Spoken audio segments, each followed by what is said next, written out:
Hoy vamos a empezar un ciclo y para eso nos toca coger el cerebro que tenemos, ponerlo por aquí, imaginarnos otra cosa. Esto es otro universo totalmente distinto a cualquiera que hayamos abordado acá. Cuando uno se mete con estas culturas, una cultura como la japonesa o como la persa o como la china, uno tiene que saber que nosotros no vamos a poder comprender intrínsecamente a este pueblo porque tenemos la cabeza organizada de otra forma y fuimos, nuestra cultura occidental hace que esto nos sea casi inalcanzable. Entonces, lo que nosotros hacemos es asomarnos como quien se asoma de la parte de arriba de un abismo y capta más que todo lo insondable. Entonces, nosotros vamos a mirar, vamos a asomarnos a la cultura del Japón, vamos a contar muchas historias de ellos, pero los campos perceptuales que hay debajo de eso, a uno se le escapan porque precisamente corresponden a otra espiritualidad, a otra lógica, a otra manera de conocer el mundo, tienen otros objetivos, otras relaciones con los dioses, son una cultura muy, muy distinta y además son isla. Cuando una cultura es isleña, siempre es única. La condición de isla genera culturas totalmente particulares, así como las islas tienen ecosistemas únicos, que no son compartidos por los continentes por cerca que estén de los continentes. Asimismo, las islas tienen culturas perfectamente propias y nunca una isla es igual a la otra. Y eso vale tanto para Japón como valía para Inglaterra, en todo sentido, porque son culturas, condición de isla. Eso significa que esa gente que nace en esa isla es irrepetible y solo es así en esa isla.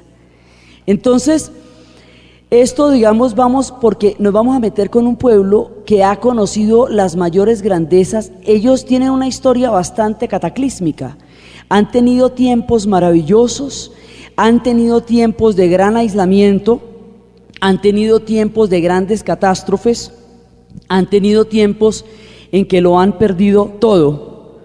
Después vamos a ver cómo un momento en que ellos lo perdieron todo y quedaron completamente convertidos en cenizas después de la Segunda Guerra Mundial, y cómo se van a reorganizar y van a resurgir de ahí y van a crear una cultura que es básicamente aquello con lo que hoy asimilamos la tecnología. Siempre que hablamos del Japón, hacemos el ejercicio de cuántas cosas de la vida cotidiana son japonesas, y eso es como todo, porque eso va desde el carro en que vienen, desde el radio que prenden, desde la televisión que prenden, desde todas las cosas, el mundo de los electrodomésticos. Si llega a sonar un celular, ¿de dónde es ese celular? Si llega, todo lo que nos rodea de los usos y las aplicaciones de la vida cotidiana lo genera esta gente, y lo generaron a partir de una decisión de reconstruirse sobre una base completamente diferente a la bélica, porque fue precisamente la cultura, esa frenesí bélico, lo que a ellos los llevó a la destrucción. Entonces la lectura que ellos hacen inclusive de la bomba atómica es que eso lo generaron ellos, porque ellos condujeron a una hecatombe que tuviera estas consecuencias para ellos. Entonces por ahí se proponen a no ser nunca más un pueblo bélico. Este pueblo tiene una cantidad de características, ellos son tan bellos, tan bellos, tan bellos, como pueden ser crueles, y esa doble naturaleza lo confunde a uno mucho, porque ellos son de una hermosura absolutamente maravillosa y tienen una civilización que rinde culto a la belleza, y son capaces de unas crueldades también que no caben en ninguna imaginación, y las dos cosas les pasan a ellos, y hay tanta severidad como ternura. Es de una dualidad muy particular la que esta gente maneja. Durante la Segunda Guerra Mundial ellos hicieron horrores de los cuales el mundo aún no está cabalmente enterado, en todos los que fueron las invasiones a China y todo eso. Y por otro lado recibieron el castigo más bravo que pueblo alguno haya recibido durante la guerra. Sus historias son cataclísmicas, se aislaron durante 4 siglos, cerraron, apagaron y se fueron, y ahí duraron encerrados un montón de tiempo sin que nadie entrara ni nadie saliera y nadie supiera qué pasaba en el Japón.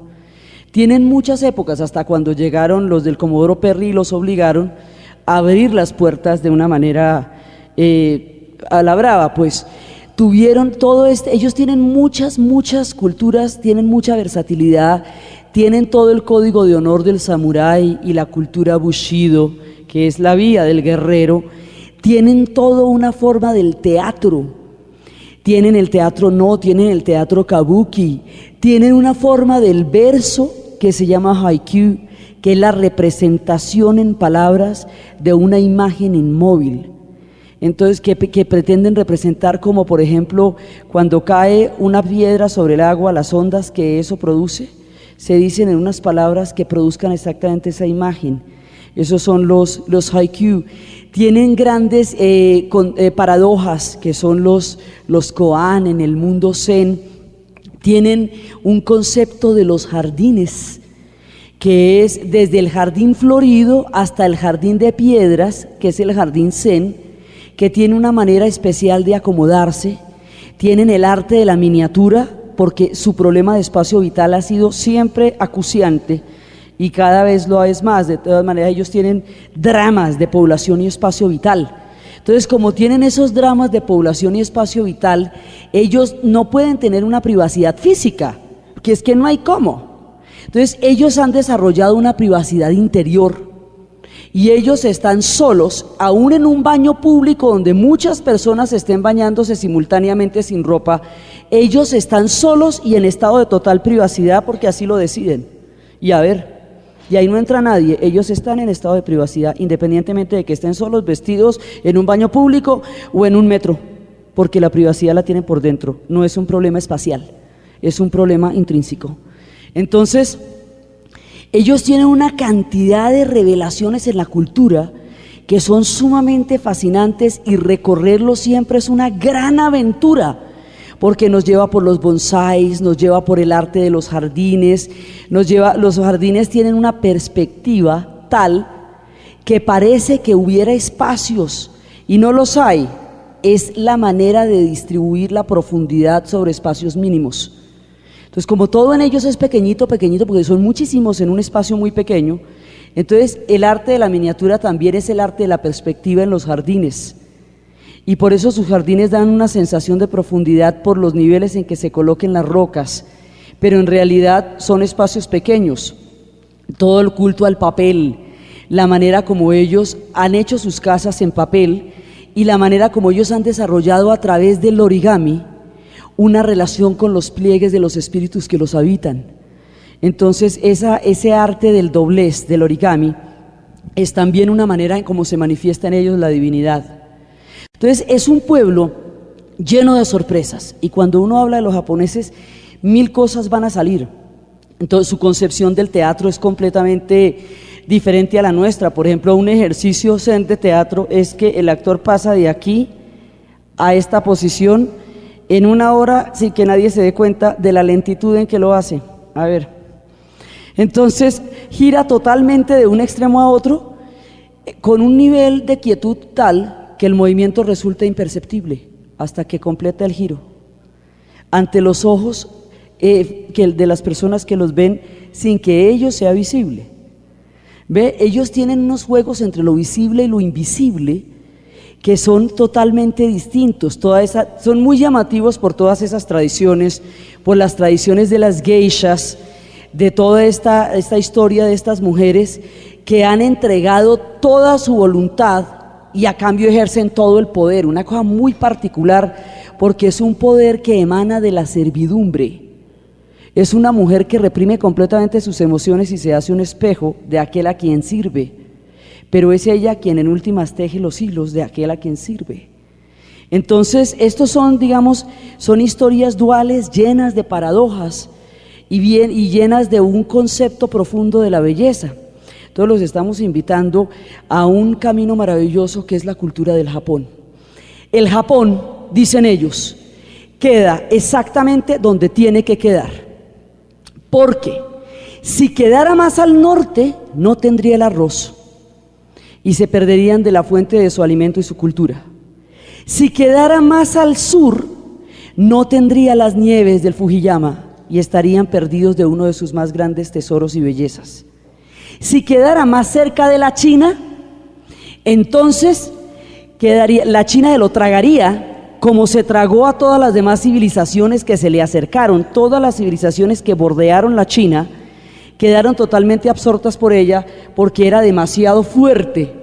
Entonces ellos quedan lo suficientemente lejos de la China para poder desarrollarse como cultura, pero lo suficientemente cerca de la China para poder beber de su influjo civilizador. Entonces Japón queda donde tiene que quedar. Son 4 islas, son fundamentalmente 4 islas grandes, que son Kyushu, Hokkaido, son las 4 islas, y esas islas tienen un montón de islas pequeñas, pero son 4 islas fundamentales. Hay se habla de un pueblo que viene de todas partes de Micronesia y Polinesia en el Pacífico. No existen pueblos puros, existen razas que se van formando sobre la mezcla de otras, y ellos se van formando sobre la mezcla de otros. Inclusive en la parte de Hokkaido había un pueblo antiguo que quedó aislado. Son la mezcla de pueblos que van a formar esta cultura. Entonces se dice que sobre el pretil del arco iris se asomó un día una pareja. Había 6 generaciones de dioses. El 6 es el número de ellos. Hay 6 generaciones de dioses. Sus historias datan del siglo VI antes al siglo VI después, sus periodos de mayor florecimiento. El 6 es el número en el cual ellos están totalmente metidos en términos simbólicos. Hay 6 generaciones de dioses.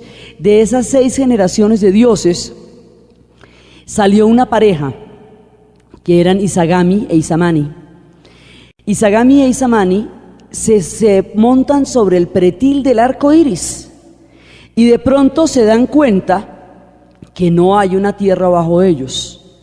Al darse cuenta que no hay una tierra bajo de ellos, con la punta de una espada pinchan una parte del arco iris, y de una de las gotas que sale de ese acto de pincharlo se van a formar las islas del Japón, y así es que empiezan a surgir ellos. Entonces Izamani e Izagami van a habitar esas islas, y cuando las habitan ellos se ven a sí mismos hermosos, se vuelven una pareja de enamorados, se encuentran hermosos los unos a los otros. Y de pronto ella dice que a ella parecería que le faltara algo, que él dice que a él parecería que le sobrara. Se pusieron de acuerdo en el asunto y empiezan a crear la tierra. Entonces ellos están enamorados y hay un momento en que la mitad del amor, ella se va a morir.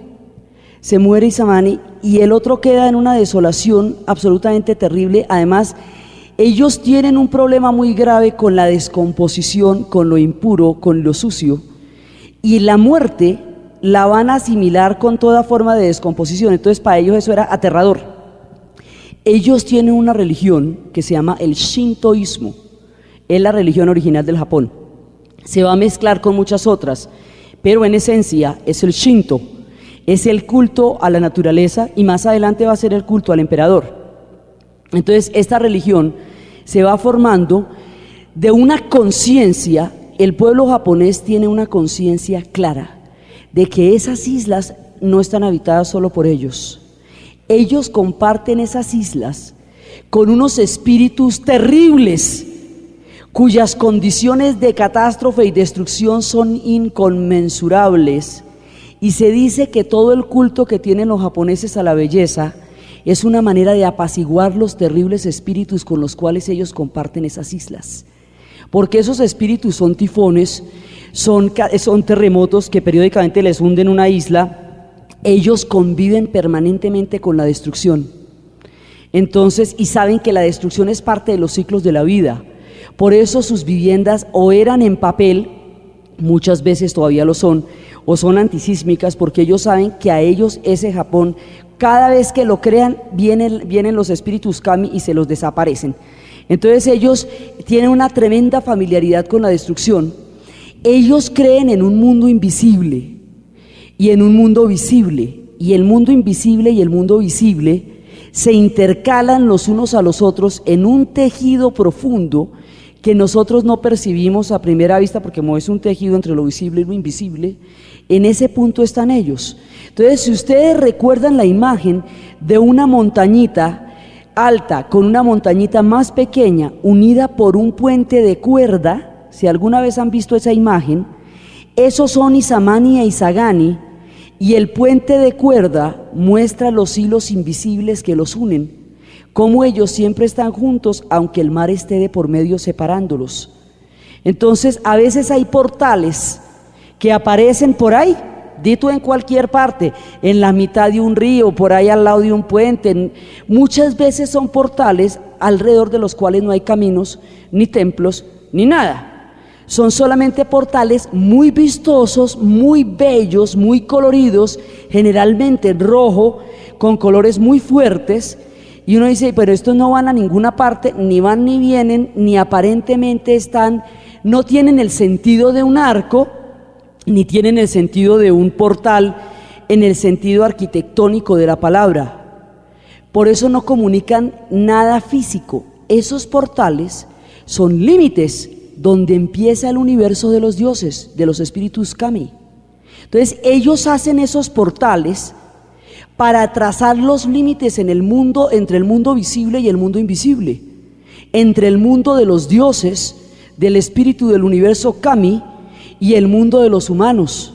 Entonces los humanos habitan una parte de ese universo y deciden una parte de ese universo.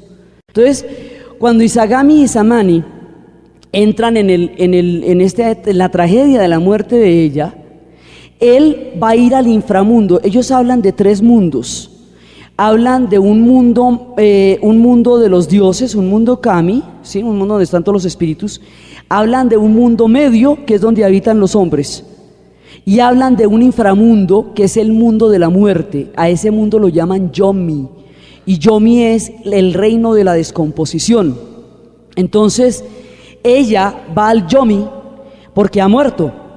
Entonces Isamani va a buscarla, Isagami va a buscarla y no la encuentra, y cuando la ve que ella ha comido de los frutos de la muerte. Entonces, al haber comido de los frutos de la muerte, ella está en estado avanzado de descomposición y eso le repugna. Entonces no puede, porque ellos no resisten eso. Solamente cuando lleguen los tiempos del budismo van a poder solucionar ese problema con la muerte, porque como el budismo reencarna, entonces se liberan del problema de la descomposición que les hacía tanta repugnancia. Entonces resulta que el tipo la ve y le horroriza la visión. Además trata de hacer lo mismo que trata de hacer todo el mundo y no resulta. Lo mismo que trató de hacer Dante con Beatriz, lo mismo que trató de hacer Orfeo con Eurídice, y no resulta. Aquel que ha cruzado el inframundo, o que ha atravesado la barca de Caronte, o que ha llegado a los reinos de Anubis, de allá no vuelven. Y seguirlos desde esta orilla no se puede. En ninguna de las mitologías se puede, no se puede. Entonces resulta que cuando el tipo ve eso sale horrorizado, y ella se siente herida por la manera como él salió horrorizado de la visión de ella frente a la descomposición de la muerte. Entonces ella le dice que todo, pero él tiene que salir porque él tiene que continuar la tarea de fecundar la tierra. Él no puede quedarse ahí. Entonces cuando él sale, ella lo maldice porque se muere de la piedra que la haya despreciado, y le dice que todos sus hijos, que cada hijo que él tiene, ella se los va a matar, que si tiene 1000 hijos, ella le va a matar 1000 hijos. Entonces el tipo le dice que si ella le mata 1000, él tendrá 1500, que siempre va a tener más hijos de los que ella le pueda matar. Por eso los nacimientos en las sociedades siempre son mayores que las muertes, porque de todas maneras él tenía que continuar el ciclo de la vida, y por encima del orgullo herido de Isagani, él es capaz de continuar el ciclo de la vida para que la vida siga, porque ella ha muerto pero la vida no. Entonces el tipo regresa, y el tipo va a tener, de él va a salir, de la unión de él va a salir una chica que se llama Amaterasu. Amaterasu es la diosa del sol. Ella sale de sus ojos, de uno de sus ojos va a salir Amaterasu y del otro ojo va a salir la luna. Ella, el sol es femenino, ella, y la luna es masculina. Entonces lo ven de otra manera. Entonces una vez, de ella hay muchas historias. Una vez ella estaba compartiendo con el genio de la comida, Y el genio de la comida empezó por la boca a botar arroz, a botar una cantidad de comida, cantidades de comida, porque él era el genio de la comida. Entonces el dios Luna, que estaba en ese momento en el banquete, se sintió, digamos, repugnado por la cantidad de cosas que salían de la boca del dios, del genio de la comida, y resulta que lo mató, así de puro arbitrario. Entonces, del cadáver del genio de la comida salen todas las cosas que son útiles para la tierra. De su estómago van a salir los caballos, de su cabeza va a salir la naturaleza, todo lo que es la vegetación de la naturaleza. Entonces, Amaterasu se va a sentir tan profundamente ofendida por la actitud de Dios Luna frente al genio de la comida, que es un chévere, porque el tipo da todo lo que es útil, es el genio de todo lo que es útil, que ella decidió, digna y ofendida, que jamás va a volver a estar donde el tipo esté. Y por eso el sol y la luna jamás están juntos, porque Amaterasu nunca le perdonó al dios Luna semejante arbitrariedad y semejante despropósito con un personaje que lo único que hacía era engendrar cosas útiles. Entonces por eso nunca se verán al tiempo. Entonces Amaterasu es la diosa del sol, es la madre primigenia de donde van a venir todos, y por ella, por Amaterasu, porque los que ella engendre serán los que habiten estas tierras, ellos son el pueblo del sol naciente, y cuando se conviertan en imperio ellos van a ser el imperio del sol, porque ellos son hijos de Amaterasu. Fue ella quien les dio vida a todos, por eso ellos son hijos del sol, y al sol pertenece todo. Ellos son tan hijos del sol como los incas, sí, y son tan hijos del sol como los egipcios. Ellos son el imperio del sol. Entonces Amaterasu va a tener un hijo que se llama Susanoo, y el tipo le va a salir casposísimo, ese le va a salir un cafre, este va a ser el necio, va a ser un despropósito de tipo, la va a avergonzar. Bueno, de eso no puede, mire, no se salvan ni los dioses. Le ha salido un personaje que no hacía sino producirle vergüenzas. Entonces ella vivía disgustadísima con ese Susanoo, porque además Susanoo es un personaje pícaro, digamos, lleno de despropósitos, y ese tipo de personajes pícaros entre los dioses están en muchas mitologías. En la mitología escandinava hay un tipo que se llama Loki, que es el que le ponía las trampas a Odín y era el que los engañaba. En la mitología china está el mono, que fue el que se comió los melocotones de la inmortalidad en el jardín donde los dioses renovaban los dones de la vida. Entonces fue y se los comió, pues eso fue un camello, la cosa más complicada. En el mismo Olimpo está Baco, que desordena todo con su relación con la vid. Son dioses pícaros, dioses traviesos, que pueden llegar a la maldad, ¿sí? Susanoo tenía cosas realmente hartas. El tipo es el dios de las tormentas. Entonces un día la avergonzó tanto de lo harto que era ya también, que ella en ese momento se escondió en una cueva. Se escondió en una cueva para morirse de la vergüenza, eso que se le cae la cara de la vergüenza. Entonces ella se escondió en una cueva, pero al esconderse en una cueva, pues no vuelve a salir el sol, y sin salir el sol no se puede vivir. Entonces los demás dioses empezaron a tramar la manera de sacar a Amaterasu de la cueva, porque eso sí era una cosa absolutamente indispensable. Entonces se idearon, había una diosa que era la diosa de la risa. Entonces la diosa de la risa empieza a crear una danza erótica, lasciva, chistosa, divertida, preciosa, encantadora, sensual, maravillosa, y empieza a danzar a la salida de la cueva y empieza a allanar la salida de la cueva con collares y con piedras preciosas que saca del mar, y entonces empieza a danzar de una manera tan graciosa y a la vez tan sensual que los dioses se ríen, se mueren de la risa, porque además ella es la diosa de la risa. Entonces se mueren de la risa y se encantan y todo esto. Y entonces Amaterasu oye las risas de los dioses a la salida de la cueva y le llama la atención a ver qué es lo que está pasando ahí.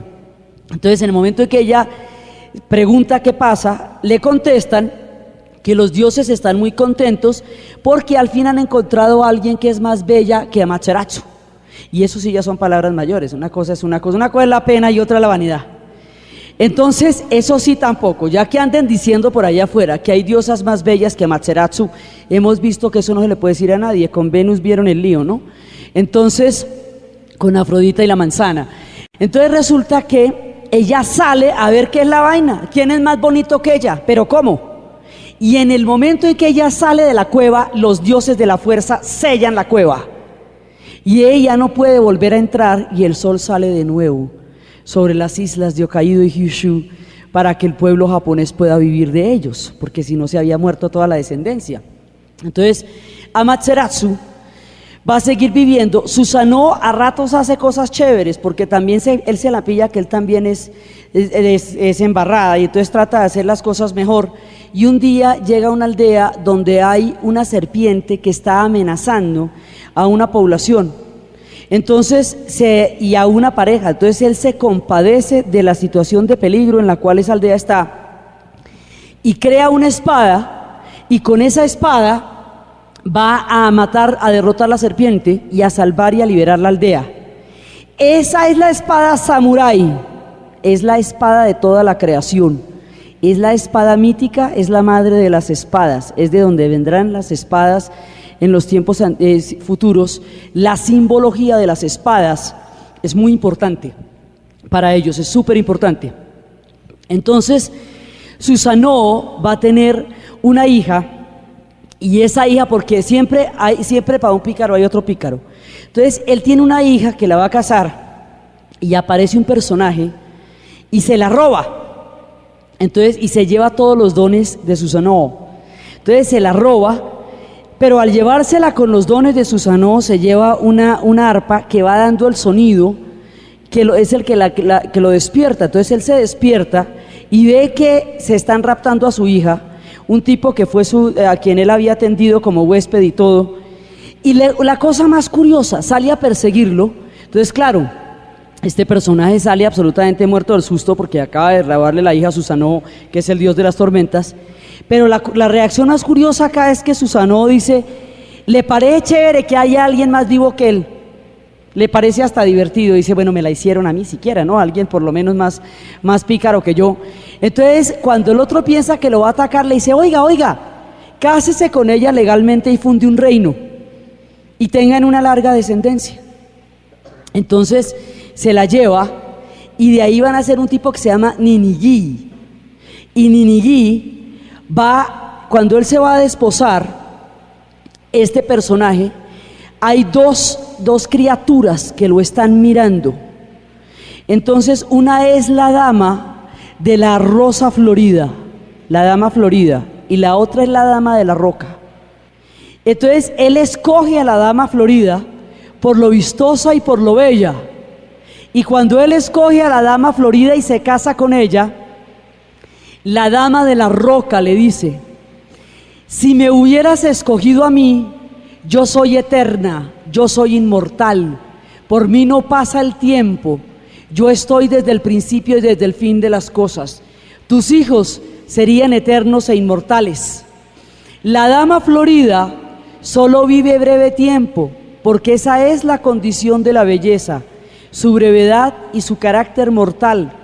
Por eso los humanos somos mortales. Todos los hijos de Ninigi, toda la gente que pobló el Japón es mortal, porque él escogió a la dama florida por su belleza y rechazó a la dama de la roca, que era quien hubiera podido conferir el carácter de eternidad que tienen las piedras desde siempre. Entonces empieza la descendencia de la gente del Japón por la vía de Ninigi.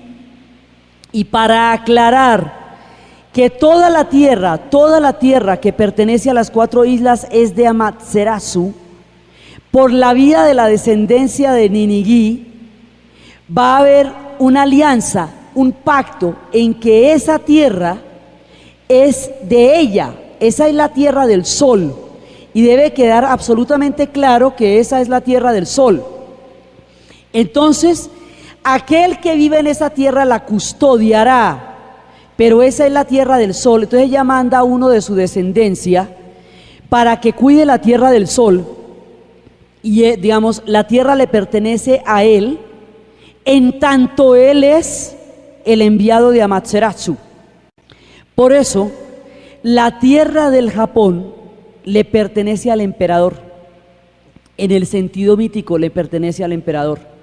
Entonces, la historia de Amaterasu, la diosa del sol, va en un momento dado entroncando con la figura del emperador.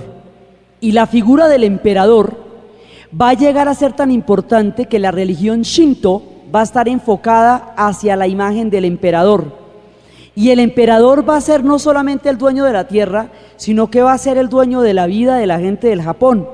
Por eso, después de la Segunda Guerra Mundial, cuando Japón fue derrotado, Hirohito habló por la radio y ordenó al pueblo japonés vivir. Les dijo, porque en el momento de la derrota, cuando ya Japón capituló, 200 personas se fueron frente al templo del emperador y se hicieron el harakiri. Si él no hubiera ordenado vivir, se extingue el pueblo japonés. Entonces él ordena vivir, que la vida es de él y que ellos tienen que vivir porque así lo ordena. Y esa es la primera vez que la voz de un Dios se escuchó por la radio, porque Hirohito era Dios. Entonces el carácter divino del emperador fue lo único que los japoneses pidieron que no se tocara después de la capitulación absoluta de la Segunda Guerra Mundial. Ellos dijeron, hagan lo que quieran, pongan esto como se les dé la gana, pero no toquen el carácter divino del emperador, porque si lo tocan se desintegra la sociedad. Y se desintegra la sociedad porque ese tipo viene de Amaterasu y viene de Nenigi. Entonces, esos son pactos que se han hecho desde el principio de los tiempos. Estos imaginarios son muy, muy importantes porque los pueblos tienen una relación profunda y eterna con lo mítico, y eso explica su carácter bastante más que su economía en muchas ocasiones. Entonces, resulta que de esa manera se va amarrando el culto a la naturaleza con el culto al emperador. Entonces el emperador es la figura, digamos, que va a estar todo el tiempo, inclusive en las épocas de los grandes clanes del shogunato, ellos van a gobernar en nombre del emperador. Ninguno de ellos se declara señor de nada, porque de ahí el señor es el emperador y la diosa Sol es la que está con ellos. Entonces, esta religión Shinto es una religión a los espíritus kami, es una religión al mundo de lo invisible, es una religión a la naturaleza, es una religión al sol, son los hijos del sol naciente, ellos son el imperio del sol, y es una religión, digamos, es una relación con la naturaleza. La relación con la naturaleza no es valorativa, no es buena ni mala, es solamente. Entonces ahí puede caber toda clase de crueldad o toda clase de belleza, porque no hay una relación ética en ese momento, en ese Shinto primitivo. No hay una relación ética con la naturaleza del bien y del mal, sino una relación de apaciguamiento con los espíritus, cuyo terror ellos realmente temen, porque como les desaparecen las islas, ahora esos mismos espíritus que tantas veces les han traído la destrucción, también los han salvado de grandes cataclismos, porque esos tifones que acaban con el Japón cada que aparecen, en una ocasión, uno de los grandes tifones se hizo sobre toda la bahía en el momento en que los mongoles los iban a invadir, y hundió toda la flota mongola, y por eso los mongoles no llegaron a Japón. Japón les dio una batalla fuerte, pero en el mar el tifón los hundió. Entonces esos tifones que tanto daño pueden hacer normalmente a Japón, también los puede salvar del azote de los mongoles, y hay que ver que los mongoles eran un camello, pues.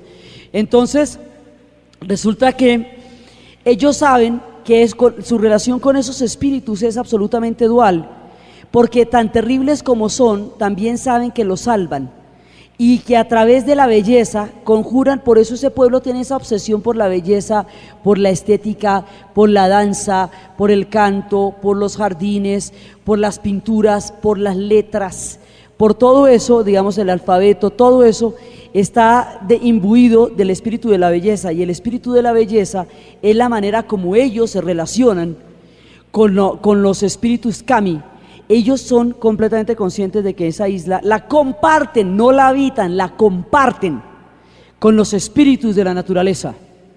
Y entonces, en la medida en que ellos se puedan mover en esa isla, se mueven, pero las decisiones no siempre dependen de ellos porque ellos están en el mundo medio. Entonces, hay decisiones que se toman en el mundo kami, hay decisiones que se toman en el inframundo, y hay decisiones que se toman en el mundo medio, que son las que ellos bien tienen, las que bien pueden, pero son completamente conscientes de la limitación que ellos tienen frente a los dioses y de la influencia que los dioses tienen frente al destino del pueblo del Japón. Entonces, esa es la religión original que ellos tienen allá.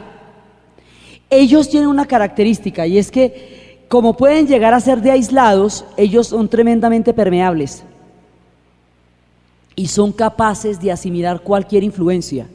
La asimilan, la copian, la mejoran y se apropian de ella, tanto en la industria, tanto en lo que ha sido, digamos, porque ellos muchas de las tecnologías las cogieron de afuera, toda la tecnología de los sectores punta que ellos llegaron, toda la asimilaron de afuera, como en las religiones mismas. Entonces, cuando el Shinto está, digamos, en su esplendor, la influencia de la China va a atraer el resto de las vertientes religiosas. Ellos van a tener un sincretismo religioso profundo, que es el que los va a, digamos, a moldear como pueblo. Y hoy precisamente es el tiempo de los espíritus el que estamos abordando. Antes de empezar a abordar sus periodos históricos, estamos en las cosmogonías y en las creaciones del mundo de Japón. Entonces, de todas esas influencias va a llegar el confucianismo. Y al llegar el confucianismo va a dar un orden social. El confucianismo en China es una recopilación que hace Confucio sobre antiguas tradiciones, siglo VI antes de Cristo, lo mismo que el Tao, siglo VI antes de Cristo. Ese siglo VI antes de Cristo era de muchísima acción, porque es el tiempo de Zoroastro, es el tiempo de Confucio, es el tiempo de Lao Tse, es el siglo de Pericles, bueno, lo que quieran pasó en ese siglo. Entonces resulta que llegarán las influencias confucianistas. El confucianismo es un orden de relaciones establecido por círculos, en donde cada uno tiene unas reglas del juego. En Oriente, la identidad no es un problema, porque usted nace perfectamente notificado de quién es, qué tiene que hacer y dónde tiene que estar parado. Entonces usted no va a pasar la vida averiguando quién es, porque el chisme se lo cuentan de una, ¿sí? Usted lo que tiene es que portarse como le toca, o sea, sumerse en su puesto, ¿sí? Eso sí, pero puesto tiene todo el mundo ahí. Entonces, resulta que en el confucianismo hay una complicadísima serie de relaciones. Hay unos círculos que van del soberano al súbdito. Hay otros círculos que van de los mayores a los menores. Hay otros círculos que van de los esposos y las esposas. Hay otros círculos que van de los amigos. Cada uno de esos círculos tiene un nivel de comportamiento que le es propio. Eso funciona como en un engranaje. Y en estas culturas, el individuo como tal no tiene sentido, porque no, digamos, dentro de su relación con el cosmos no cabe la individualidad, son culturas colectivas. Entonces, ellos van a tener, y el confucianismo, como tiene lazos tan profundos, en el confucianismo usted no es importante por usted, sino por la manera como usted contribuye al engranaje del clan. En la medida que usted haga lo que tiene que hacer el clan, lo propio, el clan funciona, por cada uno que funcione como debe ser. Entonces, en esa medida, el confucianismo da órdenes sociales tremendamente estables. Habla de un punto medio, que es la virtud, pero no, digamos, de huir los extremos, pero no tiene ni buenos ni malos. Habla de un concepto, digamos, del bien y el mal, que existe intrínsecamente en todos los demás, eso en cada uno. Eso después Kant lo va a llamar el imperativo categórico y tal, pero ya Confucio lo había echado 1800 años antes. Entonces, resulta que el confucianismo entronca con el Shinto, porque como ellos viven, los japoneses viven en un mundo de espíritus y de kamis, en el mundo chino no hay diferencia entre la vida y la muerte. La muerte y la vida son una rueda que está permanentemente girando y que por un lado tiene una cara y que por el otro lado tiene otra, pero son partes de una misma cara, que es el círculo de la vida y de la muerte. Entonces no hay diferencias entre los antepasados y los parientes. Los antepasados y los parientes siguen una misma continuidad, pero hay un eslabón que los une. Aquel que une a los antepasados con los parientes son los ancianos, porque los ancianos son los seres del crepúsculo, son los que están en el punto. En estas culturas la gente se mide por el nivel de sabiduría, no por el nivel de productividad.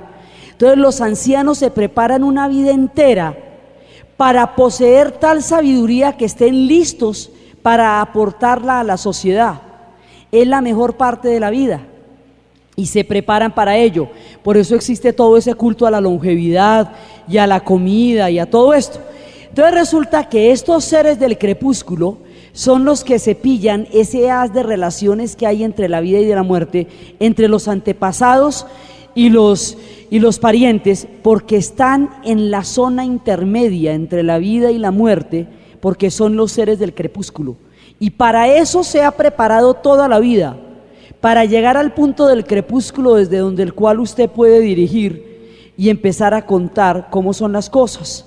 Entonces, como estos seres viven en el crepúsculo de los tiempos entre la vida y la muerte, y enlazan a los antepasados con los parientes, esa estructura china es perfectamente viable en el Japón, donde se relacionan con seres invisibles de un mundo de espíritus kami que los rodean y los circundan. Entonces, cuando llega la influencia del confucianismo chino, pues los japoneses están perfectamente listos por la vía del kami para poder entender esa relación entre los mundos, porque para ellos la vida y la muerte se traduce también entre lo visible y lo invisible, y ellos en eso sí son expertos. Por eso son sus portones y por eso son sus puentes de kabuya, de esa especie de kabuya. Esos son los puentes para denotar la presencia de lo invisible frente a lo sutil, de una cuerda que la haga insinuar. Esta es una cultura de insinuaciones, es una cultura velada, sutil, que nunca se revela totalmente, que se vela y se deja entrever. Por eso ellos están llenos de misterio para nosotros, aún en sus tiempos más tecnológicos, aún en sus épocas más futuristas, aún en los tiempos de los trenes bala, están llenos de misterios, porque nadie logra entrar en un alma que no se muestra a sí misma y que sucede entre el mundo visible y el mundo invisible. Entonces resulta que llega el confucianismo y va a crear un orden social, y ese orden social va a fundamentar las sociedades japonesas.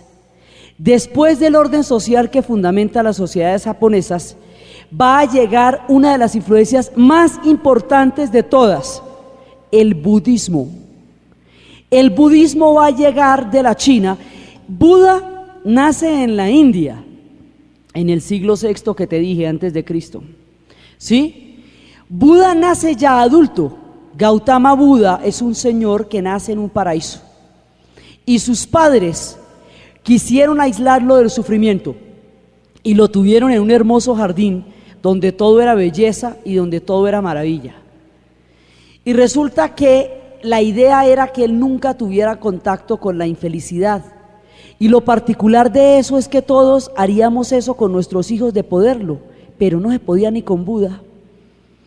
Entonces no resultó ni con Buda, hay cosas que realmente no se pueden. Entonces resulta que un día Buda se voló a ver qué pasaba por ahí, y se encontró con la vejez, con la enfermedad, con la muerte, y se encontró con el sufrimiento. Entonces dijo: existe el sufrimiento y yo me voy a dedicar a curar el sufrimiento. Entonces él sufre la iluminación, y la iluminación es la que le dice que su misión es empezar a tratar de curar el sufrimiento. Entonces primero se va a hacer un fakir santón, que no se vuelven a cortar el pelo ni nada, y eso, bueno, ya cuando estaba hecho un guiñapo, dijo, no, pero yo por aquí no me salvo, mire es más bien cómo estoy. No, yo me baño, me corto el pelo y sigo adelante. Entonces el tipo siguió adelante, ¿sí? Porque la inmovilidad, hacerse uno con la tierra y todo, chévere, pero no, de eso no se trata, porque entonces cómo cuenta el chisme de que hay que evitar el sufrimiento. Entonces el tipo se va y empieza a encontrar a través de la iluminación que el sufrimiento es el anhelo de todo aquello que no podemos tener. Es el deseo insaciable de lo que no nos es posible tener. Entonces, si usted desea con todas las almas vencer a la muerte, pues no se puede, porque nuestra naturaleza, la inmortalidad, no es que escogieron a la dama florida. Si usted quiere retener la belleza por todos los medios, pues no se puede, porque la naturaleza es la dama florida y ella solo dura un día. Entonces, cuando usted desea cosas que definitivamente van en contra de las posibilidades, ese deseo se le convierte en anhelo y ese anhelo se le convierte en sufrimiento. En la medida en que usted es capaz de ir librando el alma de los apegos, aquí hay toda una teoría sobre el apego. El apego es una de las causales más grandes de sufrimiento, porque el apego es querer aferrarse a algo que por su naturaleza es mutante, móvil y cambiante. Entonces, a lo que quiera que usted se apegue, eso le va a generar sufrimiento. Desde los zapatos, el novio, una forma de vida, lo que quiera, ¿me entiende? Porque toda la naturaleza es mutación y cambio, ¿sí? Entonces, si usted se apega a las cosas, se aferra, por ahí sufre. Todo apego es sufrimiento. Entonces, y además es un lastre para el alma. Los budistas van a reencarnar, entonces ellos necesitan aligerar el alma y aprender lo más rápidamente posible hasta llegar a un punto de no reencarnación, de perfección total, y hasta llegar a un punto de no anhelo, de no deseo. Ese no deseo del budismo no tiene nada que ver ni con la apatía, ni con el escepticismo, ni con el nihilismo, porque no tiene nada que ver con la falta de voluntad, tiene que ver con el desprendimiento del apego. Ese no deseo no es abulia, es desprendimiento, eso es completamente diferente. No es esa situación existencial que se vive en Occidente y que se vivió después de la Segunda Guerra Mundial, que era una situación de total, desesperanza. En el budismo no hay desesperanza, todo lo contrario. El budismo lo que quiere es generar la esperanza del desapego como una manera de activar el círculo del perfeccionamiento del alma. El budismo va por la senda del medio, como el confucianismo, porque en los extremos están los apegos. Entonces, ellos dicen, usted huye al extremo porque el extremo es el punto de apego a algo. Usted está en un extremo cuando se está aferrando a algo. Entonces, tiene que salir de ahí y caminar por la senda del medio. Y ahí coincide con el confucianismo y también coincidía con lo que decía Aristóteles, ya poniéndose uno chismoso. Entonces resulta que esta senda del budismo va a introducir una cosa maravillosa en el Shinto como en el hinduismo. El budismo no va a pegar mucho en China, en India, porque la India tiene un sistema religioso tan complejo y tan antiguo que la India incluye cualquier religión que usted le cuente. Usted trae un dios y los hindúes con mucho se corren y le abren campito. Ellos tienen 3 millones de dioses para demostrar el carácter infinito de la divinidad. Entonces ahí no hay problema. ¿Quién trae usted? Que Alá, listo, ahí ponemos Alá. ¿Sí? Ellos no tienen problema, ellos corren y ponen ahí. Entonces nadie les puede echar ningún cuento que los hindúes no estén en capacidad de asimilar, porque su pluralidad con la divinidad lo abarca, lo comprende y lo entiende todo, y fundamentalmente porque los hindúes entienden que toda búsqueda de la perfección, la divinidad o lo sagrado es igualmente válida. Entonces por eso ellos tienen un templo en Delhi que es una flor de loto completamente vacía por dentro, hecha al concepto que cada cual tenga de la divinidad. Entonces, en la India el budismo no da mucho palo porque pues se corren y lo ponen ahí, ¿qué tanto es? Ya por esa época ellos llevaban sus buenos 3000 años de historia, hace rato que estaban cimentados. Entonces, donde el budismo da palo, realmente donde va a ser bestseller es en la China. Entonces, el budismo, a través de la ruta de la seda, va a llegar a la China, y por la China va a llegar a Corea, y por Corea va a llegar a Japón. Corea es uno de los países fundamentales del budismo también, entonces, y Tailandia. Entonces resulta que por la ruta de la seda va llegando el budismo. El emperador amarillo había soñado con una estatua dorada que le había sido dada, y cuando se despierta vienen los mensajeros de Buda a contarle la fe del señor Gautama Buda. Entonces así va llegando a la China. En la India, el budismo, el hinduismo también tiene unos dioses muy bravos, y tiene dioses duales. El mismo que destruye, crea. Son dioses de la destrucción y de la creación, y la diosa madre, que en su expresión de creatividad y belleza es Parvati, en su expresión de muerte es Kali, que es una diosa tremendamente sanguinaria. Entonces, frente a esa, digamos, a la dureza del hinduismo y a la dureza del Shinto, el budismo trae la misericordia, trae la piedad por el otro, la compasión por el otro. Entonces, cuando llega el budismo al Japón, trae esa compasión que el Shinto no tiene, porque el Shinto simplemente no es valorativo. O sea, usted no entra en una relación ética con los dioses. La relación ética con los dioses la da el budismo. Y la relación justa con la medida de las cosas la da el budismo y el confucianismo. Entonces, la religión del Japón se va montando sobre todos estos sincretismos y va creando todas estas formas de entender el cosmos. Y estas cosmogonías son muy importantes porque hacen a la esencia de ese pueblo.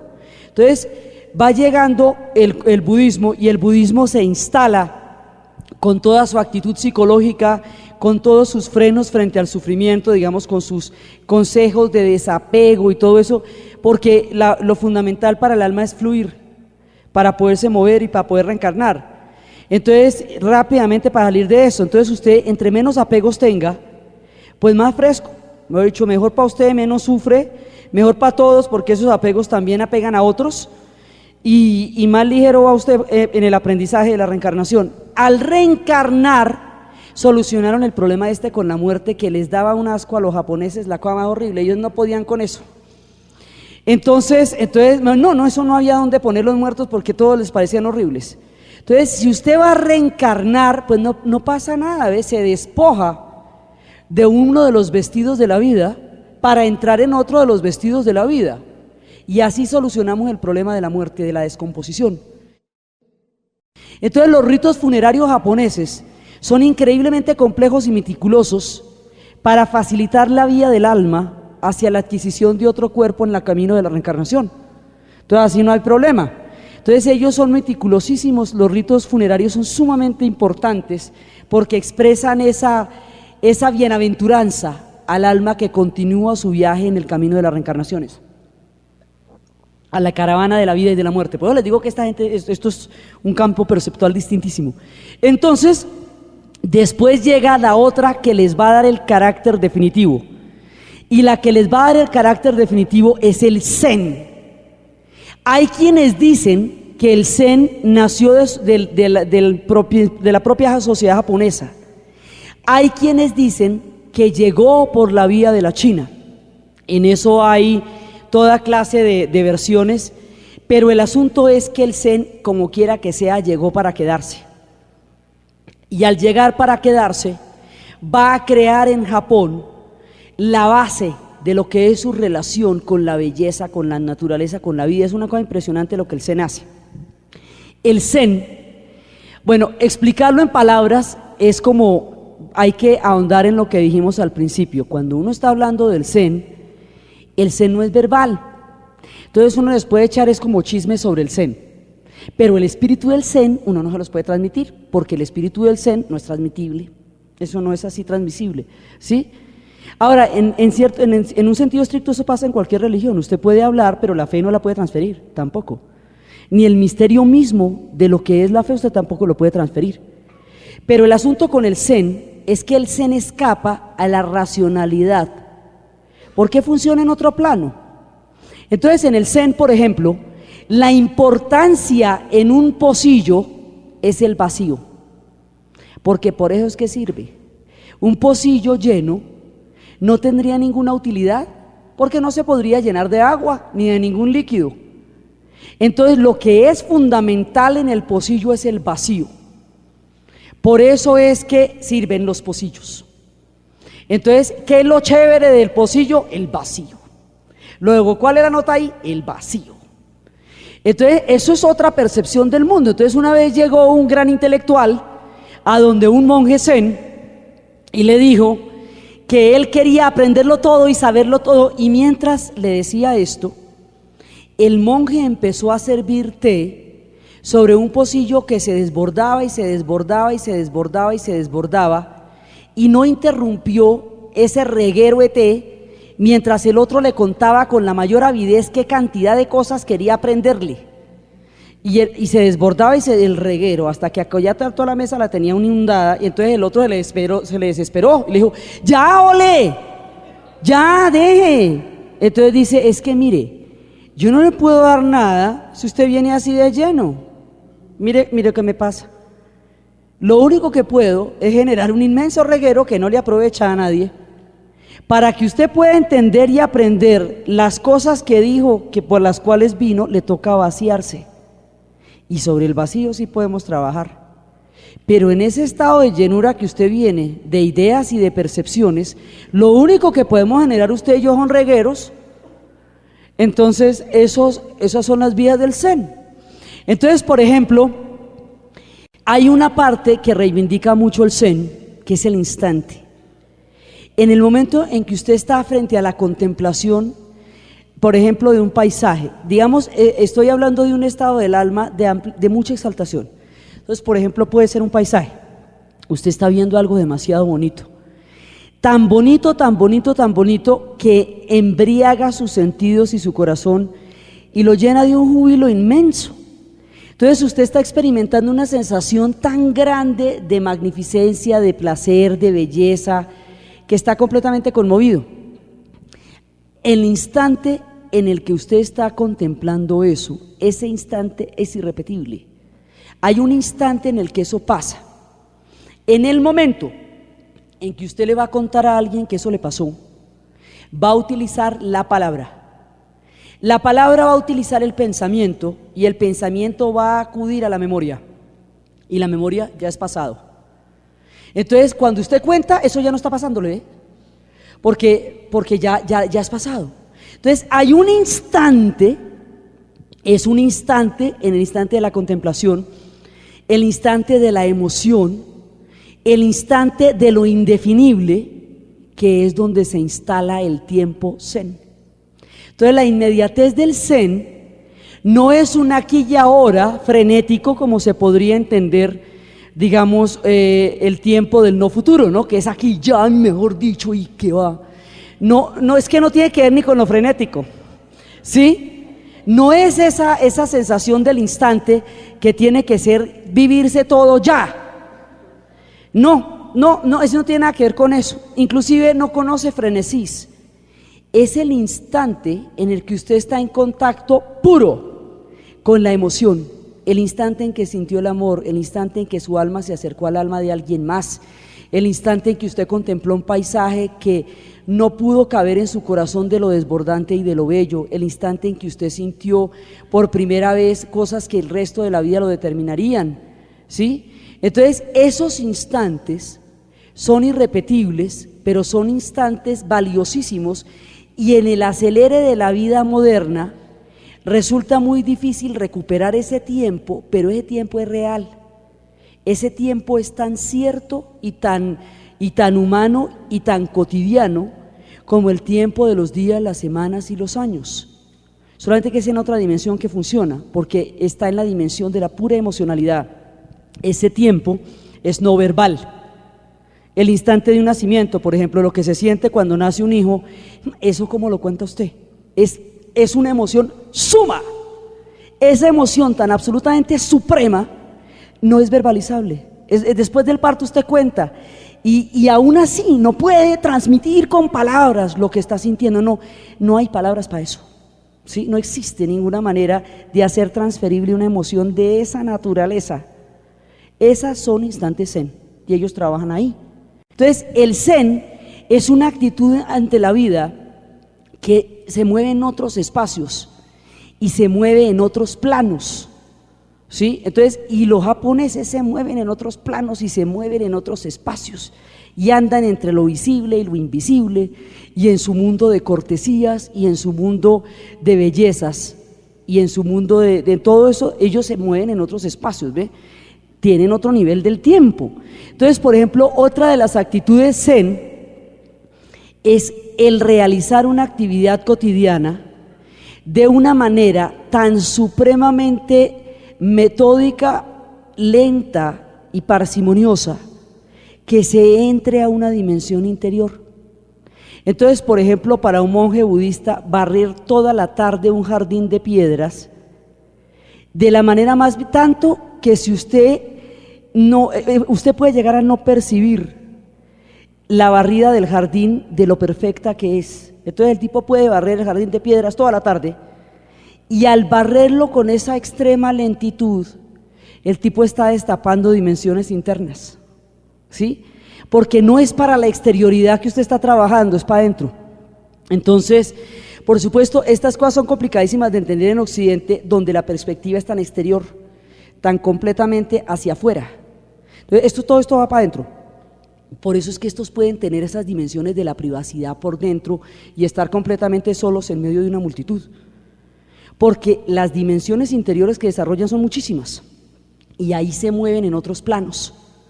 Entonces en el zen, esa actividad meticulosa, esa forma casi rítmica e imperceptible de realizar una actividad a lo largo de una tarde, por sencilla que sea, barrer, contemplar una pared, es actividades que aparentemente no son casi ni siquiera una acción, pero es el nivel de lentitud con que usted lo haga el que le va a permitir relacionar una dimensión interior. Entonces, para usted entrar en el zen, usted tiene que entrar en una dimensión completamente diferente. El origami va llevando también al zen, porque cada uno de esos dobleces reproduce la divinidad de los kamis y a la vez va trayendo todas estas actitudes que están generando dimensiones interiores. Entonces ellos tienen unas dimensiones particulares. Los árboles los rodean de cuerdas para rendirle curso a los espíritus del árbol y sobre ellos ponen figuras de origami para hacer patente la presencia de la belleza y de la divinidad en el espíritu del árbol, y se relacionan con los espíritus del árbol o con los espíritus de los zorros. Por eso es que Sueños de Akira Kurosawa tiene toda una simbología sobre el momento en que los zorros perciben la llegada de la primavera. Entonces, el zen va a encajar en toda esta dimensión estética del Japón y le va a dar este tiempo interior. Entonces, ahora, ellos son muy misteriosos porque usted cómo nos cuadra este zen con el vértigo de la vida japonesa actual. Hay muchos misterios entre el Japón ancestral y el Japón moderno, pero ellos están y vienen de todas estas fuentes.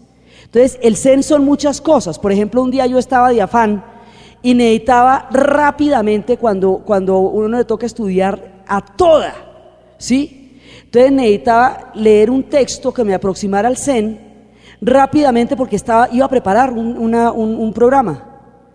Y me pongo a leer a toda. Y entonces el zen no tiene hilo conductor, el zen no tiene una argumentación lógica. Y empieza el texto a decirme, aquí no me está buscando usted y con esa actitud no me va a encontrar, y ahora no le digo nada. Y yo leía eso a toda velocidad y no me decía nada. Y al no decirme nada me lo dijo todo. Dije, bueno, entonces de esto no hay que hablar de afán.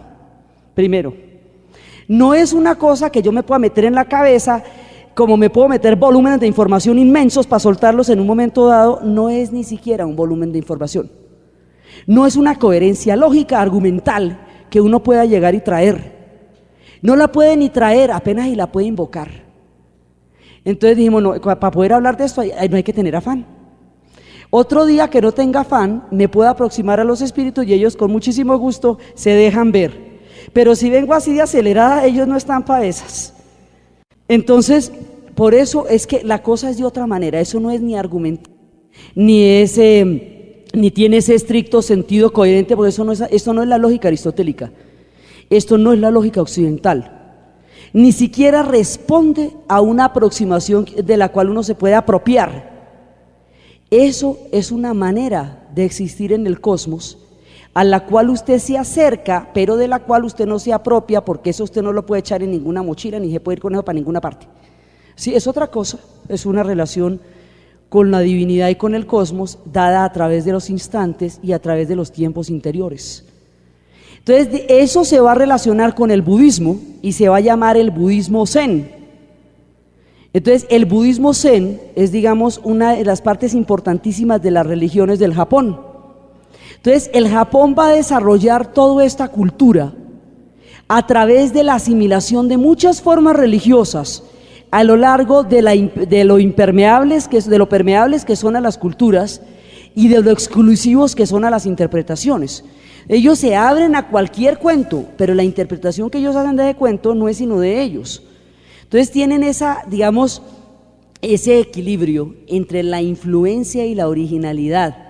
Ellos pueden copiar absolutamente todo, pero la interpretación que ellos hacen de cualquier cosa que copien o asimilen es totalmente original y nueva, aunque no lo hayan generado ellos, ¿sí? Y de esa manera se han relacionado con el mundo. Entonces todo este espectro de cosas va a dar de ideas y de pensamientos y de sentimientos, va a dar origen a las religiones del Japón. Con estas religiones van a funcionar. Y entonces a partir de esto van a desarrollar el culto a la belleza. Y el culto a la belleza, presente desde siempre, desde el momento mismo en que ellos se encuentran con los kami, se va a dar en todas las cosas. Entonces se cuenta la historia un día de un hombre que tenía un jardín absolutamente maravilloso y se había dedicado a cultivar ese jardín con un esmero, que las flores eran un tesoro de lo lindas. Él vivía solo con la mamá y tenía una muy buena relación con ella. Un día la mamá se le murió y al tipo le dio una pereza porque no se había relacionado con nadie más sino con ella. El tipo le dio una jartera que se le hubiera muerto la mamá, porque si se le moría la mamá todo era vano, todo era fútil. Entonces la belleza de las flores le pareció efímera, lo que antes no le parecía, le pareció efímera, le pareció sin sentido toda esa dedicación a las flores.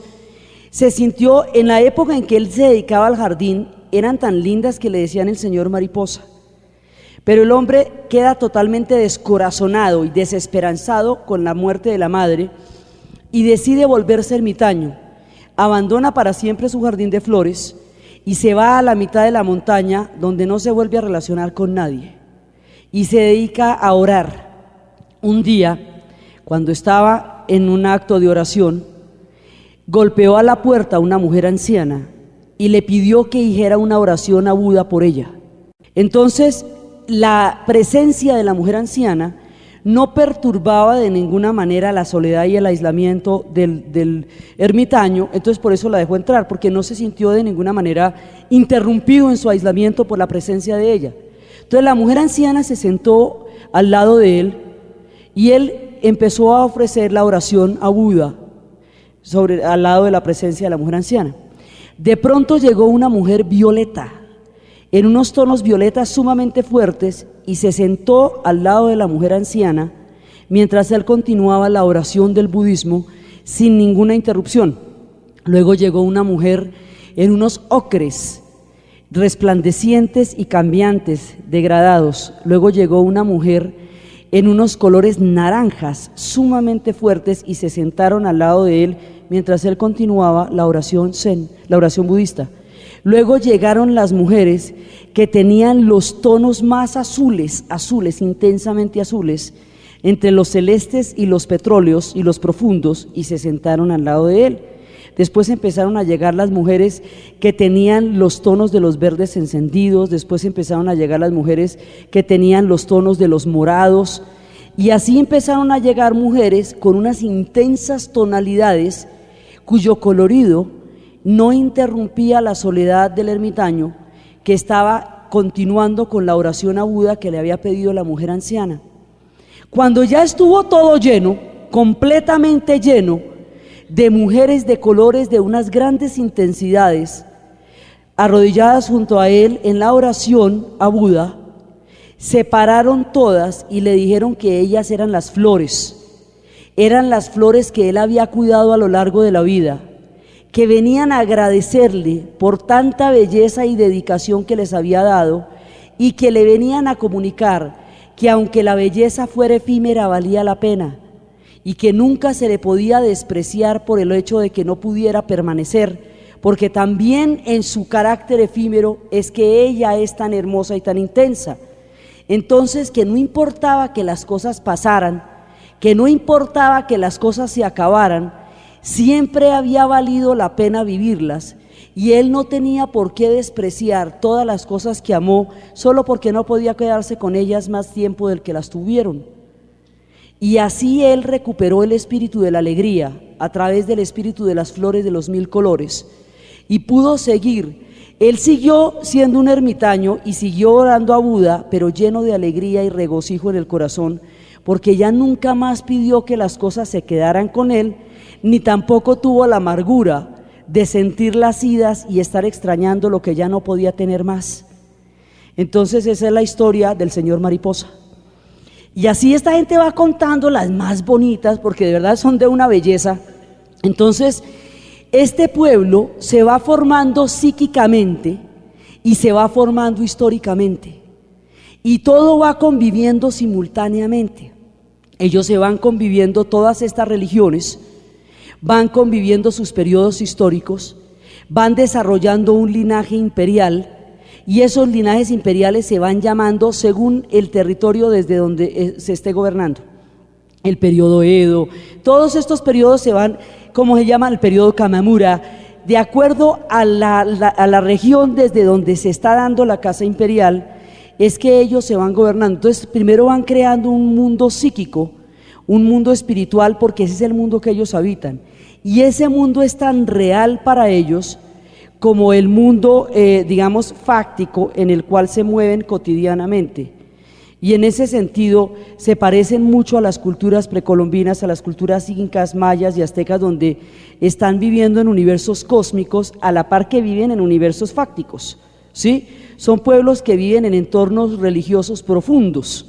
Entonces se va construyendo el mundo del Japón entre el sincretismo de todas estas religiones y entre el culto a la belleza.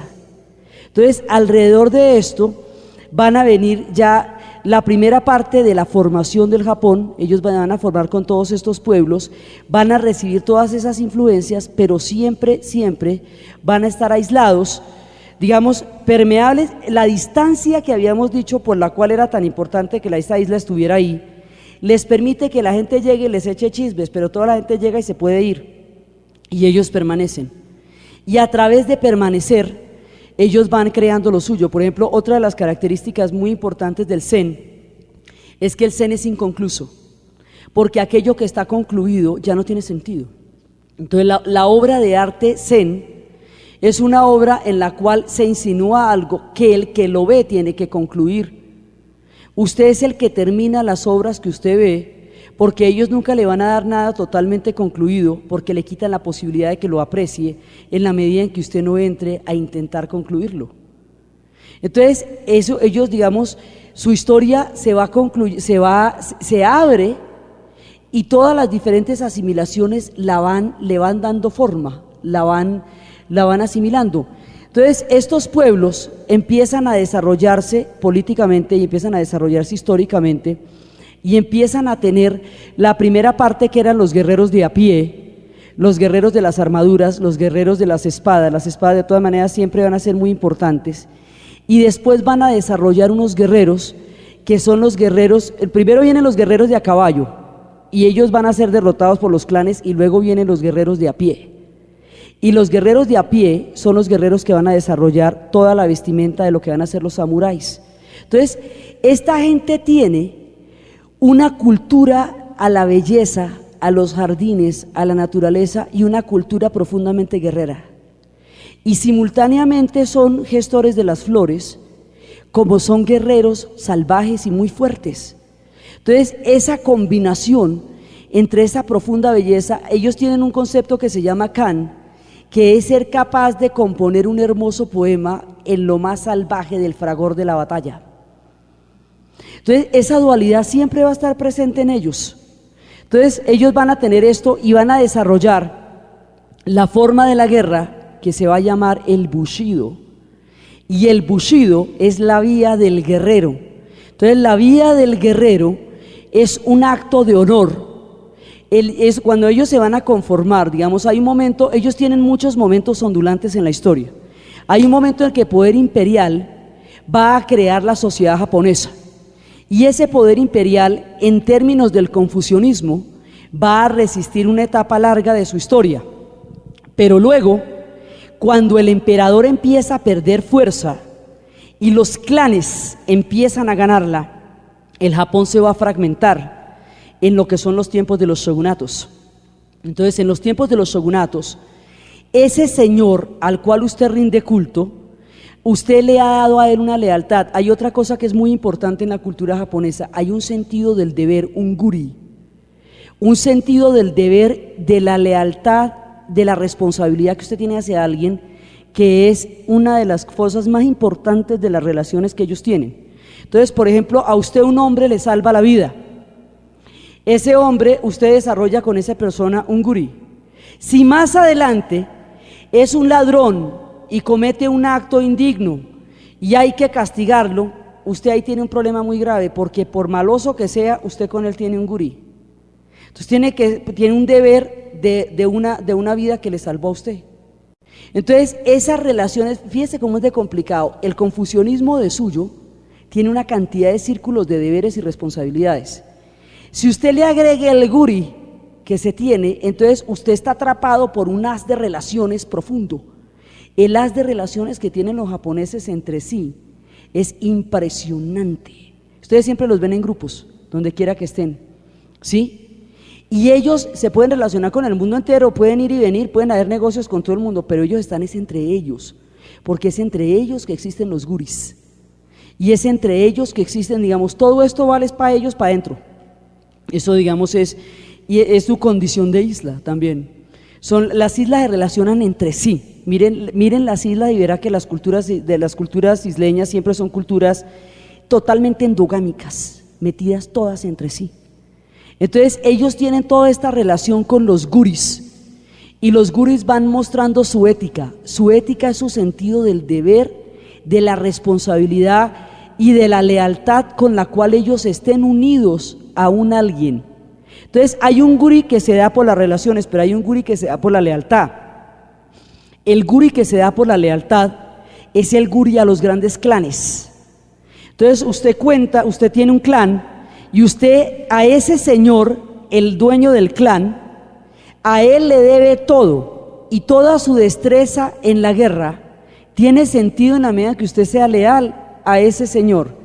Es parecido al feudalismo, pero es más esencial, más profundo todavía. Y eso que las relaciones feudo-vasalláticas tienen unas leyes de honor y de fe profundas, pero esto es una cosa más cósmica también. Entonces usted tiene una relación con ese señor de donde usted es el clan. Ese tipo no es el dueño de la tierra todo es del emperador, porque el emperador es el hijo de Amaterasu.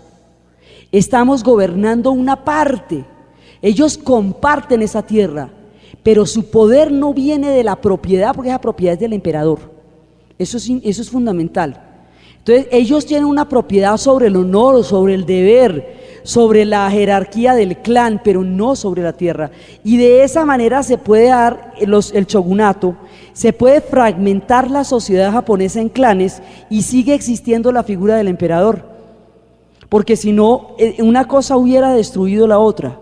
La figura del emperador en ocasiones va a tener un poder absoluto y va a gobernar personalmente, y en ocasiones va a delegar ese poder, por ejemplo, en los clanes, por ejemplo en la casta militar, como sucedió en la Segunda Guerra Mundial, que fue toda la casta militar la que eventualmente se tomó el poder en Japón y terminó montando a Japón en la guerra, ¿sí?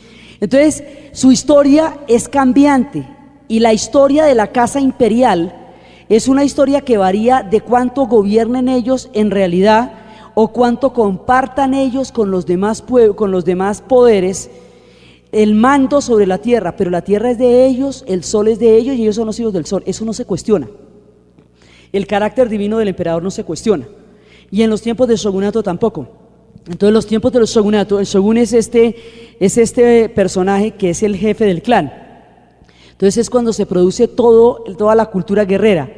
Esa cultura guerrera tiene un profundo sentido del honor. Y ese sentido del honor está dado porque su vida está ligada a la existencia de ese honor.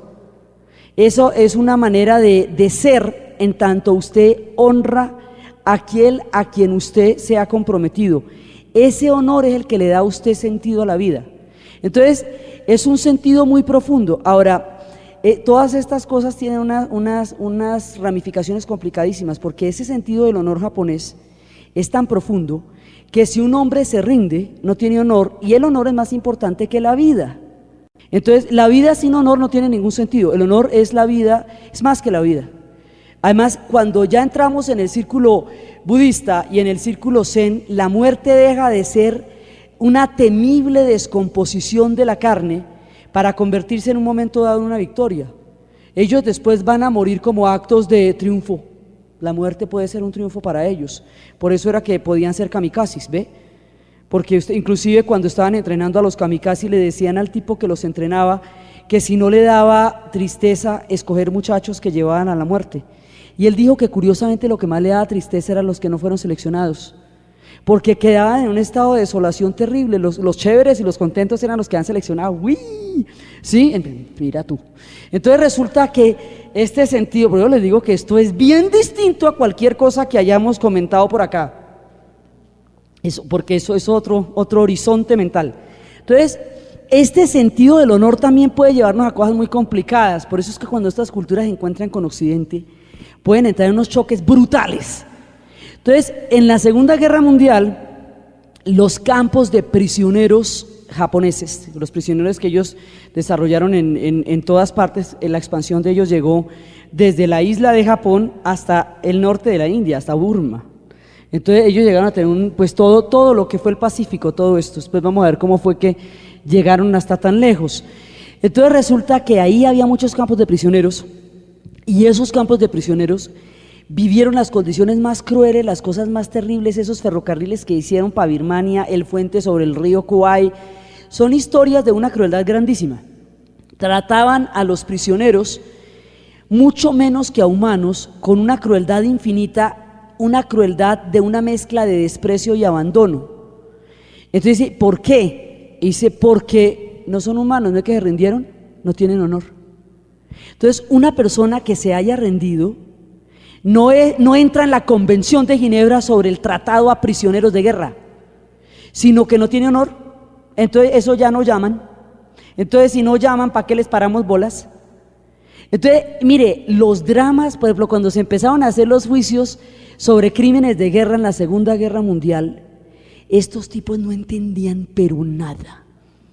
Les traducían al japonés y lo mismo que al arameo, porque el concepto no tenía sentido para ellos.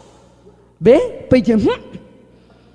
Hay una película que se llama Furio, que en inglés se llama Merry Christmas, Mr. Lawrence, y es una película donde el tipo, están contando todo esto y al tipo lo juzgan y el tipo va a morir. Él supone que va a morir porque perdió la guerra, lo cual le parece bien, no está en contra de que lo ejecuten.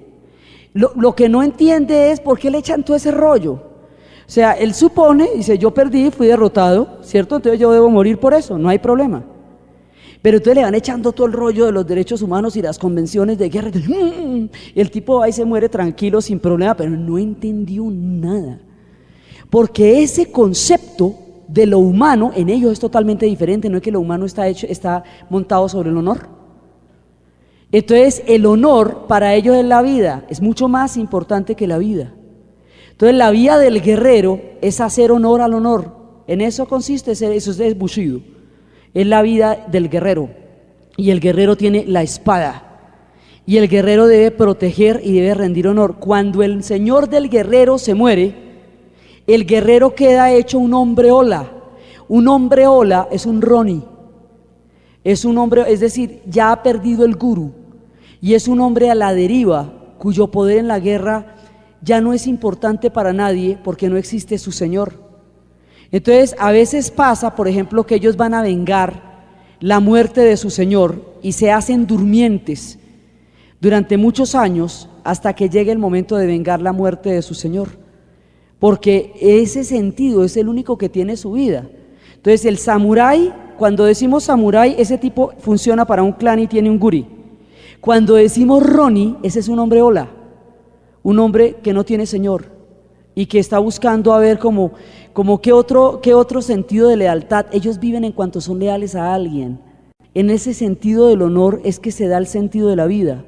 Entonces, todas las armas de guerra que ellos van a perfeccionar, ellos tienen las armaduras del Japón, del shogunato, son muy distintas a las armaduras de los occidentales, de los caballeros feudales, porque la armadura de un caballero feudal reproduce un tanque, ¿cierto? Es la idea arcaica del tanque, es cubrir a un hombre en metal para que no le entren las lanzas ni los arqueros.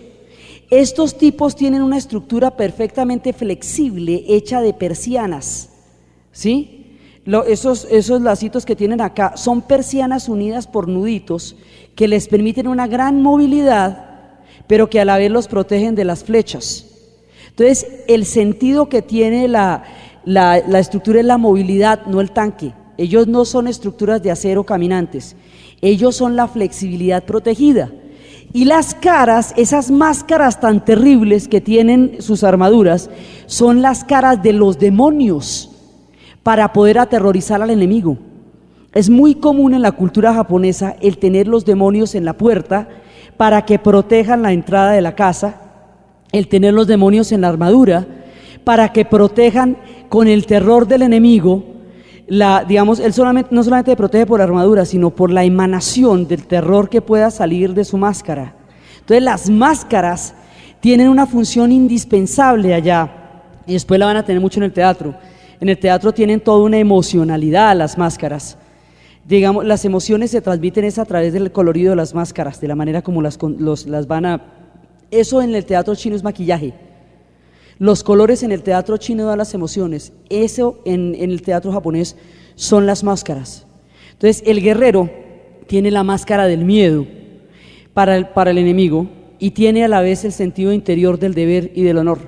Entonces con esto se van haciendo los grandes clanes y los clanes se enfrentan entre sí. Hay una película que se llama Kagemusha, la sombra del guerrero.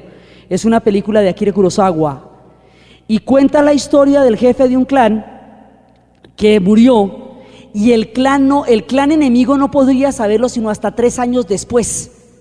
Entonces van y se levantan un tipo por la calle igualito al guerrero y lo entrenan y lo ponen, le hacen, siempre tiene 4 personas al lado que le estén diciendo qué es lo que tiene que hacer y tiene 2 prohibiciones que no puede franquear jamás. No puede montarse nunca en el caballo del guerrero y no puede dejarse ver de las concubinas, eso no puede hacerlo. Entonces el hombre se va encariñando con el clan, es un genio militar, logra llevar el clan a la supremacía y hay un momento en que está tan entusiasmado con la cosa que se llega a creer el señor cuando él era la sombra del guerrero, él no era el guerrero, y se monta en el caballo y el caballo lo tumba, y al tumbarlo una concubina lo ve, se le cae el kimono, se le cae el traje y al caerlo no tiene la cicatriz que tenía el guerrero aquí. Y la concubina lo ve y dice, ese no es el guerrero. Y es este tipo, y ahí lo sacan como un perro, independientemente de que él había llevado el clan a su máxima grandeza. Y el tipo al otro lado del río ve morir al clan entero, lo ve destruirse al no poderlo ayudar, cuando él había sido durante 3 años la sombra del guerrero. Las historias de los clanes son muchísimas y están dadas por los estandartes y están dadas por la relación, inclusive los clanes muchas veces son flores. No son animales feroces, son flores. y son los clanes el clan del crisantemo, el clan del anturio, son los clanes de las flores que llevan la fuerza de la naturaleza. Mire el sentido de la guerra que esta gente tiene tan extraño. Los clanes tienen los nombres y los emblemas de las flores y son clanes de una gran ferocidad, y la espada está al servicio de la ferocidad. Entonces, esto va a tener una cantidad de connotaciones después cuando se enfrente con Occidente. Por ejemplo, que les pedían que no entregaran la espada samurái porque desautorizaban toda la jerarquía militar si entregaban la espada samurái. Entonces, esta gente va desarrollando todo de esta manera. Hay una historia del clan, de uno de los clanes Genghis, que ese clan había perdido totalmente, ya había perdido el sentido, había perdido la batalla y lo iban a aniquilar. Entonces se salvan una mujer, un niño y algunos pocos son los que quedan vivos. Ellos se van a enterrar, se van a hundir en el mar, se van en un barco, ¿sí? En uno de sus barcos con los estandartes del clan, hacen todas las ceremonias del clan y se suicidan, se meten en el mar. Y dicen, hay un cangrejo que tiene en la concha la cara de un samurái. Dicen que son los del clan Genghis, que al hundirse en lo profundo de las aguas del Japón tomaron la forma de los caparazones de los cangrejos y allí viven con honor cuando el clan ya no pudo sobrevivir en las tierras del Japón. Entonces, son muchísimas las historias a través de las cuales ellos se van relacionando y van desarrollando las artes del teatro, y van desarrollando las artes de la jardinería, y van desarrollando las artes de la guerra. Entonces, todo esto les sirvió a ellos hasta cuando llegaron las armas de fuego. Cuando ya llegaron las armas del fuego, los clanes samuráis no van a poder sobrevivir, porque inclusive hubo una época, un intento, las armas de fuego van a llegar allá, esto después lo vemos con mucha calma, pero las armas de fuego van a llegar allá a través de los jesuitas y a través de las compañías holandesas que empiezan a tratar de entrar hacia el año 1500, y es precisamente cuando se da esta película con Richard Chamberlain y todo eso, y Guacar y más. Esa es esa época, la época de los portugueses y los holandeses, que era Shogun. Precisamente es la historia de los shogunatos. Entonces hay una primera parte, inclusive hay una primera parte, llegan las armas del fuego y ellos empiezan a sentir que hay una tecnología. Entonces van a empezar a coger las armas de fuego y van a empezar a mejorarlas, y se van a aficionar a las armas de fuego y les van a gustar cantidades. Y cuando empiezan, después, lo que hoy estamos haciendo un montón de estampas, después cogemos todo esto y lo volvemos, digamos, minucia en el sentido histórico, pero estamos hablando de todo el panorama cósmico. Cuando ellos cogen las armas de fuego, las perfeccionan, cuando ellos ven cómo los europeos pelean entre sí, incluso de la misma religión, ¿sí? Porque la reforma resulta absolutamente incomprensible para los pueblos, pues si no, casi que no la entienden los católicos y los protestantes. Calcule por fuera, ¿usted cómo entiende eso? Una cosa completamente incomprensible. Cuando ven cómo se agarran los holandeses contra los jesuitas, siendo ambos, ellos vienen en nombre de Cristo, entonces ¿qué fue lo que les chocó? Entonces, pero ¿cómo fue esto? ¿Sí? Están reivindicando un mismo, que además es la religión del amor y esto. No, ahí sí no entienden una, pero cuando ven cómo se matan y cuando ven cómo se agarran, dicen, esta gente es muy aburridora, hay que tenerlos por fuera, porque esta gente adentro lo que nos produce a nosotros es una cantidad de problemas, y sobre todo nos envenenan el alma con el odio que traen. Entonces vamos a zafar a todo el mundo, y es cuando toman la decisión de aislarse 3 siglos, y durante 3 siglos ni entra ni sale nadie del Japón.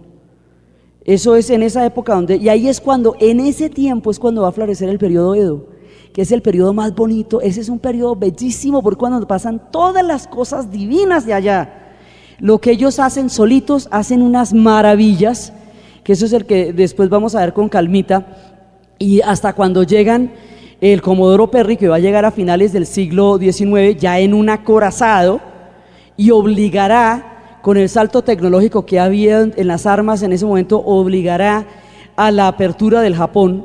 Pero hay un punto en que están aislados, y para la próxima vez es importante que se lean un libro que se llama Seda. Ese libro es muy muy pequeñito, eso no les va a tomar mucho tiempo, pero les va a llenar de alegría el corazón y de dulzura la vida, es seda, seda, porque es una historia de la seda. Cuando llega una plaga a la ruta de la seda, solamente el único sitio donde no hay plaga es en Japón, porque como eso está tan aislado y de ahí no ha vuelto a salir ni a entrar nadie y no hemos vuelto a saber chismes de allá. Entonces el personaje que comercia con la seda, que es un francés, hace la aventura de llegar hasta el Japón y hace toda la ruta, va cruzando va remontando los Urales, va atravesando el lago Baikal, va atravesando el mar Aral, va atravesando el lago Baikal, al que los lugareños llaman el único, el infinito, y va atravesando todo eso hasta llegar por la península de Kamchatka, que es la parte de arriba, y poder entrar al Japón. Entonces, todo esto, estas son las 4 islas, y va a llegar por acá, va entrando por acá, pasa por la Manchuria, pasa por Sajalín, entra por la Kamchatka, y ahí va a entrar con ellos. Entonces, alrededor de la historia de ese hombre entrando en el Japón, para poder ver los gusanos de seda y poderlos llevar y seguir comerciando, se va a dar el Japón que él ve. Y ese Japón que él ve y las cosas que a él le pasan son una profunda dulzura del alma. Entonces ahí no se les puede decir más, porque se tira uno el cuento. Pero si se lo leen, la próxima vez llegan en un estado de dulzura tan absolutamente maravilloso que ya estamos preparados para el culto a la belleza. Entonces, sí, porque es bellísimo, es realmente, y el final es más bello todavía que toda la historia. Alessandro Barocco. Alessandro Barocco es un italiano que escribió una novela sobre la cual se llevó al cine La leyenda del pianista en el océano. Alessandro Barocco escribió una novela que se llama 1900, y 1900 es el guión de La leyenda del pianista en el océano. Ese es ese mismo tipo, es un italiano, y escribe esta novela que se llama Seda, así como seda, como la seda, que le va contando esta hermosa historia durante el tiempo del aislamiento del Japón. Entonces Japón va a ser una gran crisálida durante esos 3 siglos de aislamiento y va a desarrollar una cultura fenomenal, y es el asombro que va a producir al mundo cuando entran en contacto con el Japón, y el Japón va a lograr tener una unidad muy grande hasta cuando ya lo fracturen los proyectos de la modernidad. La modernidad le va a suponer al Japón tantos cambios que va a romper muchas de sus viejas estructuras. Se van a modernizar, pero van a tener que sacrificar mucho de su ancestral belleza, y alrededor de esas fracturas reside otro de los grandes misterios del Japón, que es precisamente cuándo y de qué manera ellos se rompen y generan cosas completamente nuevas, que son absolutamente impresionantes, pero que les implican unos costos por dentro enormes. Entonces esta gente, cuando se abre, se va a tener que abrir muy duro, y cuando se abran, en ese momento ya van a decir, bueno, aquí toca abrirse en serio. Entonces si nos vamos a abrir en serio, nos abrimos en serio. Entonces es cuando se acaba el tiempo de los shogunatos y se va a formar una cosa que se va a llamar la dinastía Meiji, que es la que va a estar en el poder aún, la casa imperial. Esa dinastía Meiji hizo un proyecto a 400 años, porque ellos piensan en larguísimos plazos.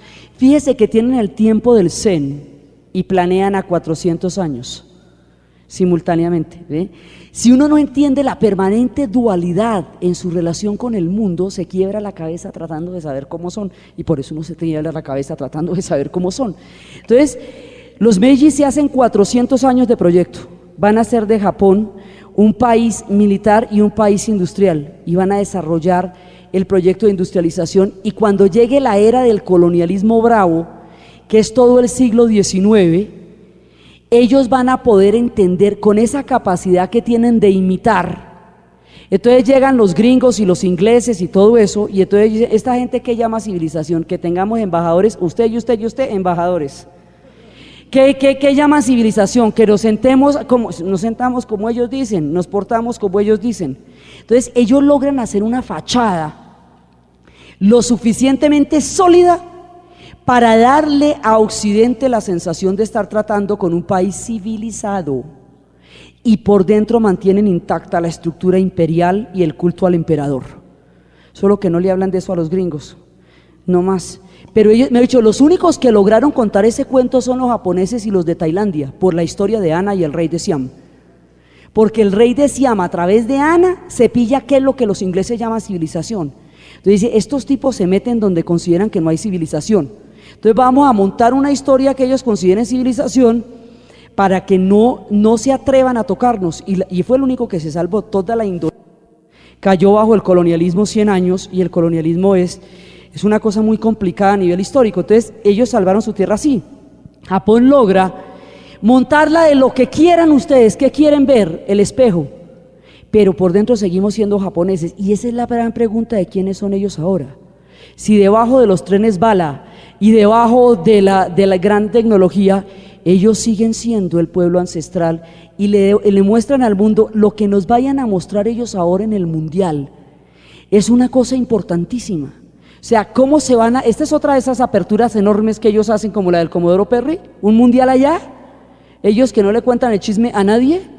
Entonces, un mundial allá, ellos nos van a desplegar todos sus esplendores y nos van a mostrar solo lo que quieran que veamos, ¿sí? Y ellos nos van a mostrar sus esplendores, y no vamos a saber sino lo que ellos quieren que nosotros veamos, y no vamos a saber si detrás de ellos están los kami, están los guerreros samurái, está la vía del bushido, están los pueblos que conocieron la destrucción y la creación. Y estos pueblos van teniendo, por ejemplo, cuando tuvieron toda la influencia con China, hay un momento en que la cultura japonesa tenía tanta influencia china como la cultura europea llegó a tener la francesa, como en los siglos XVIII, cuando todo lo propio era francés y el estilo era francés. Entonces se escribía en caracteres chinos, ¿sí? Pero se estaba hablando un idioma japonés, ya había un japonés oral que había evolucionado. En ese momento, las mujeres empiezan a darle signos a ese idioma japonés. Entonces, mientras toda la historia oficial se escribía en chino, las mujeres en su aislamiento y en su confinamiento, porque son también mujeres muy confinadas que ejercen poderes a niveles muy sutiles, y eso se entiende cuando estemos con las historias de las geishas, de qué significa manejar eso. Si se leen las memorias de una geisha, mejor, más chévere, ¿sí? Porque quedamos mucho más sutiles, mucho más sutiles. Entonces, el poder de lo femenino ahí.